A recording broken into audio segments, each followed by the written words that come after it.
Okay, I just want to refresh the parabola in a few terms. That x-intercepts, the y-intercepts, and the equation of the axis of symmetry, the vertex, maximum, minimum, turning point, and the domain and range. Okay, so the x-intercepts is just where it cuts the x-axis, and that will happen where y equals 0.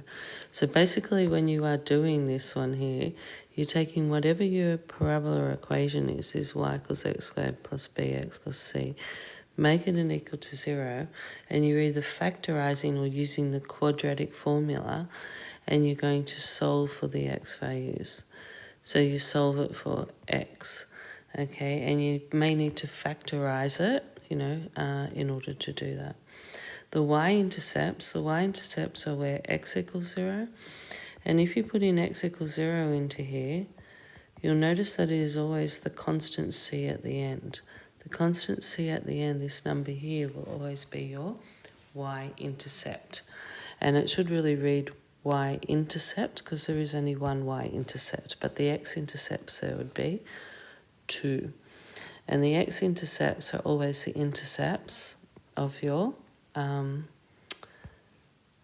The x-intercepts are the solution to your x-intercepts. These here are the solutions from when you factorise or solve or you use the quadratic formula. This here, see, this is your c, and these two here, these ones here would come from the solution of minus b plus or minus the square root of b squared minus 4ac, or from if you factorised it and you solved it. Now, the equation of axis of symmetry is actually hidden in this formula here too. All right, up to the next thing. If you look at here, there's your minus b on 2a. And it is basically the line that cuts the parabola into 2. So the actual formula for it is x equals minus b on 2a. And on your parabola, it is the line that directly cuts it down the middle. Okay? So regardless of where your parabola is, even if your parabola is more on that side, the axis of symmetry is going to be this line that cuts it in the middle. That's like your minus b plus the square root of b squared minus 4ac over 2a. And this one here is minus b minus the square root of b squared minus 4ac over 2a. And if you took those two things from the quadratic formula, this one here, and you added them together and you divide by 2, you will actually get x equals minus b over 2a, which is your axis of symmetry. So the b is the number in front of the x, and the a is the number in front of the x squared. So then when you're looking at the vertex, you take this axis of symmetry, the x equals minus b on 2a, and that becomes the x value of your vertex. And when you sub in the x equals minus b on 2a into your original equation, ax squared plus bx plus c, then you will get the y value of your vertex. Okay, so this y value here, that comes from subbing in x equals minus b on 2a you're putting that into your original equation. So you're putting that into whatever the equation is to find what the y value is, and that will give you your vertex. So we're just going to look at an example over here. If we look at this one here, I'll just run through a couple of those things just for this particular question here. So if we want the x-intercepts, here, then we put in y equals 0. So you get off the highlighter. So you put in y equals 0. So you go 0 equals x squared equals minus 4x minus 12. So You could use the quadratic formula, but if you can factorise that, see two things that multiply to give minus 12, but add to give minus 4, that would be minus 6 and plus 2, okay, equals 0. So that means x is 6 and x is minus 2. So that's your x-intercept. So far we know that this parabola, 2, 3, 4, 5, 6, will cut at 6 and minus 2. Okay, we know that. We know also it is a positive parabola, so we know it's a smiley face one, so it's going up.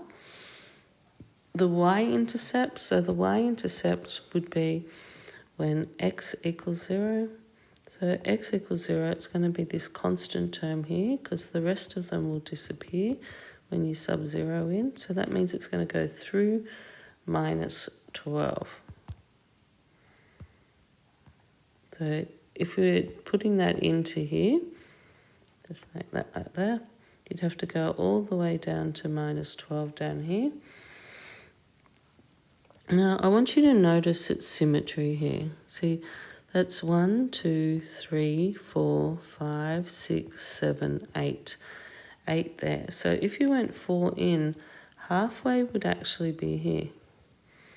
Okay, so that means that if you were drawing it symmetrically, it doesn't mean that it goes lower than that y-intercept there. So it comes down here, and it comes back up here.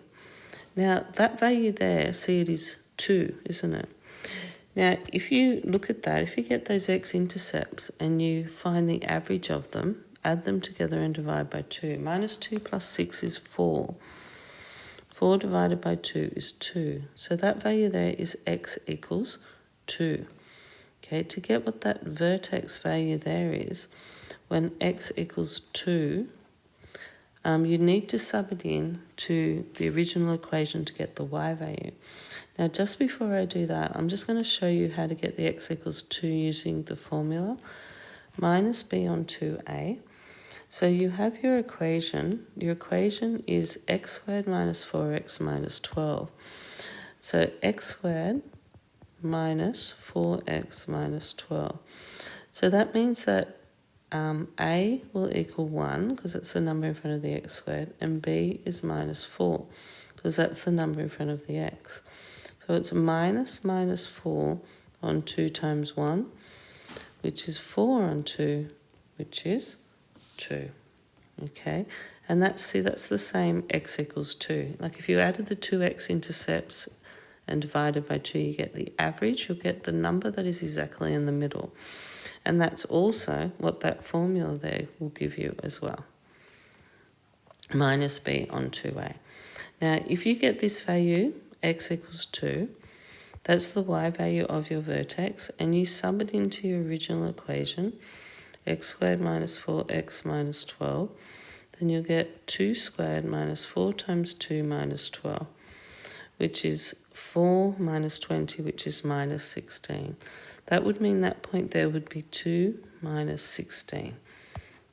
That is the value of your vertex. Okay, now that means that your minimum, this has a minimum value, your minimum value would be minus 16. That's the lowest y value. The minimum is the lowest y value that the function could take.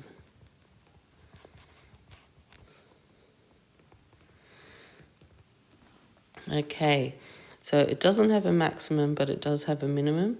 The turning point is where it turns. Can you see how it's going down and then it turns and it goes up?